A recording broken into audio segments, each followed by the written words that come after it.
El análisis político, la entrevista de la semana, la información contada de manera diferente en Hora de Cambio.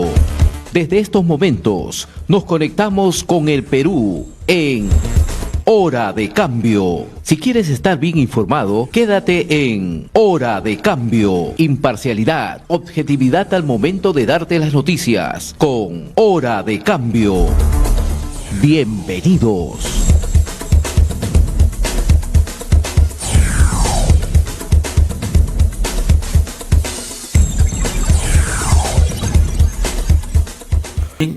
Ahora, a través de la vía telefónica, vamos a comunicarnos con la ciudad del Cusco. Ahí se encuentra el doctor Ramiro Alatrista Muñiz. Él es abogado, procesalista penal, en lo penal y analista político. Doctor Alatrista, ¿cómo está? Muy buenos días. Muy buenos días, agradecido por permitirme conversar con tu audiencia y poder repasar estos temas de trascendencia nacional que hoy día nos regala la política y, como dicen en el Perú, nos puede pasar cualquier cosa menos aburrirnos. Sí, pues movido el escenario político en el país, pero ahora ya traspasó las fronteras. Ahora estamos ya de que estos temas se están ventilando en la Organización de Estados Americanos. ¿Le compete o no le compete? Bueno, el Perú forma parte de la Organización de los Estados Americanos. Uh-huh. Por tanto, se ha sometido a varias competencias de este organismo, entre ellas, por ejemplo, la Comisión y la Corte Interamericana de Justicia. Entonces, sí existe algunos compromisos y algunas condiciones por las cuales la OEA podría invocar al Estado peruano, a las fuerzas políticas, determinados tipos de conductas, pero no nos puede obligar. El Perú es un país soberano, tiene que resolver sus conflictos, sus posiciones al interior del país, y si bien la Organización de los Estados Americanos podría dar estas invocaciones, de ninguna manera puede obligar en un sentido o el otro en su actuación al Estado peruano. Ahora, si bien es cierto que nosotros somos parte de la Organización de Estados Americanos como país, como a través de la Cancillería, estamos inmersos en sus estatutos, en sus propuestas, etcétera. ¿Usted cree que el presidente está utilizando la reunión que ha habido acá en el Perú para tratar de encubrirse, en todo caso, bajo el pretexto de lo que se denomina, pues, la Carta Democrática Interamericana, como un respaldo de poder justificar que se está desactivando a su gobierno? ¿Qué opina? Bueno, yo creo en primer lugar que es un acto desesperado del presidente Castillo, que se ve en ese momento acosado por 6 investigaciones de la Fiscalía de la Nación por la comisión de gravísimos delitos, entre los que se cuenta organización criminal. Creo que la Fiscalía ha logrado recabar indicios reveladores de esta situación, que le ha obligado a la fiscal de la Nación a presentar esta denuncia en cumplimiento de su deber ante el Congreso de la República, a efectos de que se pueda levantar las prerrogativas que tiene el presidente de la República y poderlo investigar por delitos distintos a los establecidos en el artículo 117 de la Constitución. Ello también ha significado que el Congreso pide una interpretación al Tribunal Constitucional para que se pueda ver los alcances de este artículo 117, lo cual implica que el cerco de investigación contra el presidente Castillo cada día se cierra más. Yo creo que no es porque haya fuerzas golpistas o porque haya gente que no lo quiera al presidente Castillo, sino la verdad es que está inmerso en gravísimos hechos que tienen connotación penal. Hay indicios reveladores y los colaboradores eficaces, quienes están dando la información, son justamente del entorno más cercano del presidente Castillo, es decir, la gente de confianza, la gente que él llamó, la gente con la que trabajó, es la gente que en este momento está dando la información e indicando que formaría, que él sería el jefe de una organización criminal enquistada en el Poder Ejecutivo. Y eso lo tenemos que tener claro. Ahora, iniciar este proceso, tercer proceso de vacancia, que decían que hasta ayer tenía 48 firmas, creo que está haciendo meditar al presidente Castillo, se está dando cuenta que de diferentes frentes se están iniciando las investigaciones, tanto en cumplimiento de la Constitución y la ley, y lo que él quiere es buscar una salida política, un amparo político a través de la Organización de los Estados Americanos, y esta petición de que se abra la Carta Democrática, porque supuestamente habría actos que quisieran en el Perú afectar la democracia. Creo yo firmemente que las investigaciones que se realizan contra el presidente Castillo, las iniciativas de vacancia que se dan, aquella inhabilitación o suspensión en la cual podría estar inmerso, dependen lamentablemente de la conducta ilegal, ilícita del presidente Castillo, que no ha sabido, por un lado, gobernar, no ha sabido rodearse de las mejores personas, pero además parecería que habría pretendido, a través de una organización criminal,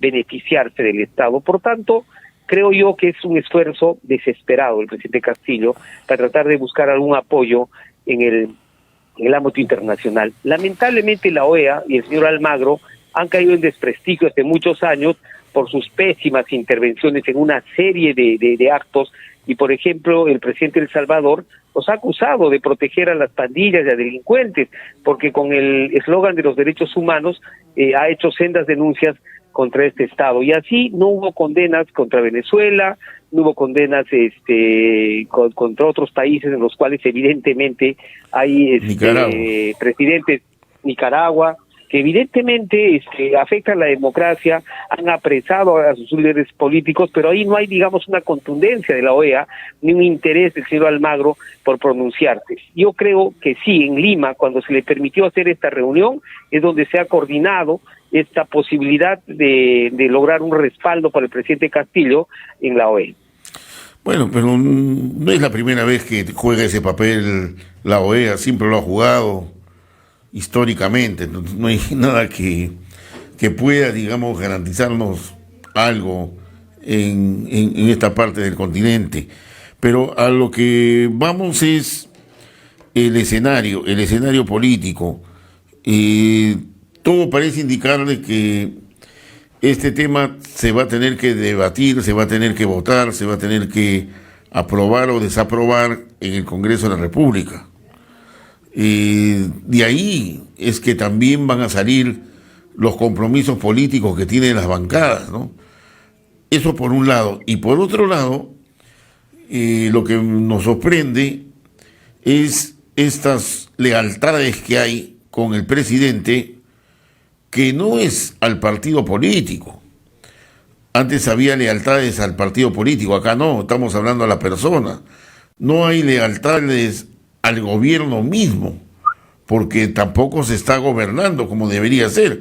Estamos enfrascados en este tema y, bueno, el país está yéndose a la deriva.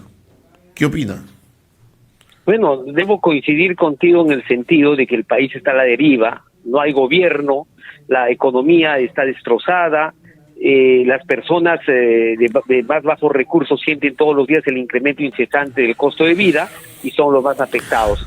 Pero es importante mencionar que esas lealtades en el Congreso de la República son lealtades que tienen precio, claro, porque ya existen sendas investigaciones que establecen que para lograr este blindamiento en el Congreso de la República se habría ofrecido a determinadas bancadas o determinados congresistas que puedan colocar personas o dirigir algunos ministerios y colocar ahí incluso a los ministros. Ese es el problema. Entonces la lealtad no va ni al presidente Castillo, ni al gobierno, y menos al Perú. Y únicamente se debe, lamentablemente, y eso es lo que están diciendo las investigaciones, a un contubernio para aprovecharse de una manera ilegal, ilícita, de los dineros del Estado peruano en perjuicio de todos nosotros y especialmente de los más pobres.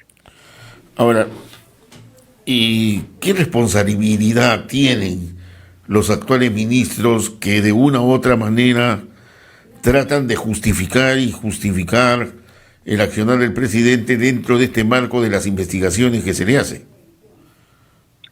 Bueno, los ministros, muchos de ellos cumplen un papel lamentable realmente, de ser quijotes defensores del presidente Castillo con argumentos realmente que no se sostienen ni siquiera con la lógica mínima. Y se ve lamentable esta actuación de los ministros. Los ministros están ahí para gobernar, para poder dirigir los ministerios para los cuales han sido designados y lograr que el país pueda tener el desarrollo que tanto necesitan los peruanos. Y al único que se dedican la gran mayoría de ministros es a defender todos y cada uno de los días al presidente Castillo, quien lamentablemente no gobierna. Responsabilidad penal, si es que tienen actos de comisión u omisión que permitan afectar al Estado Nacional y especialmente a sus recursos, definitivamente creo que los hay. Hay un procedimiento con relación a ellos y se irá activando en el Congreso de la República siempre y cuando pues los niños de Acción Popular y los niños de otras bancadas puedan ser apartados y puedan entrar de repente los accesitarios a efecto de que podamos garantizar una mayor imparcialidad y transparencia en el Congreso de la República, que a través de estos niños de Acción Popular han desprestigiado también a este poder del Estado tan importante como es el Congreso de la República. Ahora, dentro de ese escenario, fríamente hablando, ¿usted cree que se tienen los votos como para proceder a la acusación constitucional contra el presidente? Porque al final de cuentas van a haber sorpresas de los compromisos, porque acá es o estás o no estás, o las abstenciones, ¿no? Que está de moda. Sí, va a llegar un momento en el cual cada uno va a tratar de protegerse, es decir, van a abandonar ese acuerdo que tienen en este momento y van a buscar algún mecanismo para tratar de salvar su responsabilidad. Yo creo que estamos en el límite, y hay algunos congresistas que apoyaban de una manera directa al presidente Castillo y que hoy día están firmando, por ejemplo, la moción de vacancia. Eso implica ya un cambio en la posición, porque la población creo que está agotada, la población ya tiene un rechazo directo al presidente Castillo, a su ineficacia en la gestión como presidente de la República, a las malas decisiones que está tomando y lamentablemente a los actos de corrupción que lo vinculan, y que la Fiscalía de la Nación ha iniciado 6 investigaciones, haciendo historia por ser la primera vez que un presidente de la República en el ejercicio tiene 6 carpetas de investigación por delitos tan graves como es organización criminal. Y al final, ¿cuál sería la salida? ¿Cómo se presenta la salida ante esa crisis? Yo creo en realidad que la calle se va a calentar. Los pobladores vamos a empezar a salir a las calles para dar a conocer nuestra posición de rechazo, especialmente al presidente Castillo, pero también a este Congreso, en el cual hay nefastos congresistas. Sin embargo, las salidas constitucionales actuales pasa por la vacancia presidencial, por la inhabilitación o por la suspensión. No existe en el texto constitucional un artículo que habilite un adelanto de elecciones. Tendría que haber un acuerdo político, una modificación de la Constitución para poner una disposición transitoria y poder pasar a una situación de ese tipo. Por tanto, los cánones constitucionales y legales que en este momento existen son vacancia, suspensión e inhabilitación del presidente Castillo. Yo recuerdo mucho que en una oportunidad que estuvimos conversando con usted, yo le preguntaba, ¿y por qué tantos problemas de que la Constitución observa esto, amparados en el artículo 117? Si la cosa era más sencilla, era derogar el artículo 117, ¿no? Pero no se ha hecho. Y cada vez se entrampa más el problema, se entrampa más, nos distraemos más, y lógicamente no se encuentran las salidas. Creemos que tenemos una salida, pero al final de cuentas no la tenemos, ¿no? Claro, podríamos derogar o podríamos modificar el artículo 117 para ampliar, por ejemplo, la acusación constitucional de manera expresa cuando se trate de delitos de corrupción de funcionarios en los que aparentemente está inmerso el presidente de la República. El problema es que el órgano político que tiene que hacer este análisis lamentablemente ha sido captado en parte por el presidente Castillo a través de prebendas que todos los días salen en los medios periodísticos y que significa la utilización para fines propios del Estado Nacional. Entonces lo que queda es que la gente exprese su indignación, salgamos realmente a las calles y logremos que haya una salida política, y aquellos que definitivamente no están aptos para gobernar, entre los que se cuenta, por ejemplo, el presidente de la República, hasta podría renunciar. Cualquier otro presidente con la mitad de lo que ocurre, creo que hubiera renunciado. El presidente Castillo creo que es consciente que el día que deje la presidencia de la República, probablemente ponga en mucha complicación su libertad ambulatoria en este momento por las gravísimas imputaciones que pesan sobre él. Creo acá sí decir que tenemos que darle un apoyo a la fiscal de la Nación, quien en cumplimiento de sus funciones está haciendo las investigaciones, está recabando indicios y está juntando mucha evidencia que vincula al presidente Castillo con estos actos tan terribles, tan deleznables y de delitos tan graves como organización criminal. Ya han pasado 15 meses, o estamos cerca, 15 meses de gobierno del presidente Castillo, y ahí es donde, mirando hacia el futuro, ¿qué es lo que puede pasar en caso que se quede los 5 años? ¿Cuál va a ser el futuro del presidente Castillo? Bueno, el presidente Castillo va a intentar quedarse los 5 años, está apelando a todos los mecanismos que están a su alcance, ha apelado a los reservistas diciendo que defiendan por los hechos a una supuesta afectación a la democracia, violando él a la Constitución al llamar indirectamente una insurgencia.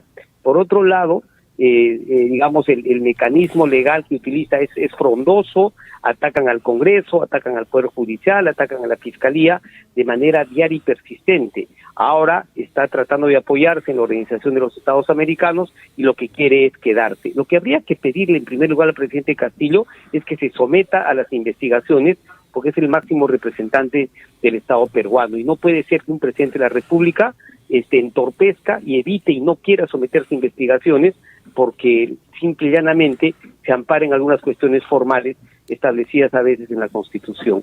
En segundo lugar, exigirle que empiece a gobernar, exigirle que nombre a las mejores personas como ministros para que el país no se pare, para que no siga esta debacle en la cual se encuentra el Estado peruano, y los más pobres, todos los peruanos, dejemos de sufrir esta inflación incesante, el alza de precios permanente y obviamente ya la falta de trabajo. El 3% de crecimiento que se ha anunciado para el próximo año no va a alcanzar para poder generar trabajo para los jóvenes que se incorporan a la vía laboral, y por tanto lo que va a generar es más crisis, más delincuencia, más inseguridad, y lamentablemente nuestro país va a ir decayendo no solamente en el ámbito interno, sino también en la consideración externa que tienen los otros estados del mundo. ¿Y cuál es la situación de la ciudad del Cusco? ¿Cómo está? ¿Se está reactivando? ¿Se está generando mayor empleo? ¿Cuál es la visión que tiene usted ahorita del Cusco? Bueno, en Cusco, que depende mucho del turismo, se está trabajando a través de la Cámara de Comercio y otras instituciones para poder brindar un servicio óptimo al turista, para poder captar a esta población que pueda visitar a la ciudad del Cusco y poder lograr que la economía se mueva. Lamentablemente, la crisis política, la inestabilidad afecta de manera grave este sector tan importante de la ciudad del Cusco como es el turismo. Lo propio ha pasado con el sector agrario. En el Cusco hay un gran sector, también un gran número de personas que se dedican al sector agropecuario. La falta de buenas políticas de gobierno han generado también que no se pueda contar ni siquiera con la URIA de manera oportuna, que hoy día han dicho que por fin logró firmar un contrato para ello, pero que llegará en enero del año 2023. Todo ello está golpeando la economía regional. Hay un hastío de muchas personas. Recordemos que en una visita reciente el presidente Castillo fue expulsado a gritos de manera espontánea por muchos comensales en un restaurante al cual el presidente Castillo quería asistir. Eso demuestra la situación del Perú, del Cusco, cómo se está viendo este gobierno, y creo que debe llevar a reflexión al presidente Castillo. ¿Usted cree que ya perdió presencia política en las regiones, fundamentalmente en las del sur? Sí, en la región sur ha bajado su aceptación. Sin embargo, la región sur siempre se ha caracterizado por la existencia de fuerzas de izquierda en un número bastante alto. Esas fuerzas de izquierda, de alguna manera, tratan todavía de sostener y justificar esta situación del presidente Castillo. Por tanto, todavía en el sur vamos a encontrar un número de un 30 o 35% de personas que puedan apoyar al presidente Castillo, pero no solamente porque esté realizando un buen gobierno, porque tenga una situación favorable, sino básicamente por una cuestión ideológica política que, como hemos indicado, se da de manera bastante alta en el Cusco con sectores de izquierda. Muy bien.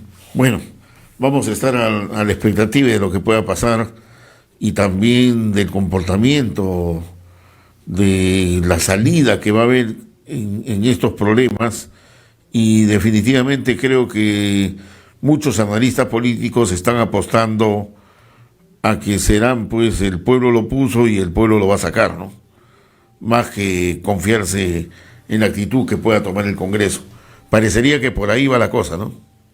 Por ahí va la cosa, tiene que despertar el ciudadano de a pie, tenemos que empezar a una actuación mucho más activa para hacerle entender al presidente Castillo, al gobierno, que está haciendo mal las cosas y que repudiamos cualquier acto que esté relacionado a actos de corrupción que tanto afecta al Estado peruano en este momento. Muy bien, muchas gracias al doctor Ramiro Alatrista Muñiz, abogado y analista político, por concedernos estos minutos desde la ciudad del Cusco. Muchas gracias, buenos días. Muchas gracias. Hemos presentado Hora de Cambio. Nos volveremos a encontrar el próximo sábado, a esta misma hora y por la misma frecuencia. Nuestro equipo de producción ya está trabajando recopilando información para un nuevo encuentro en Hora de Cambio.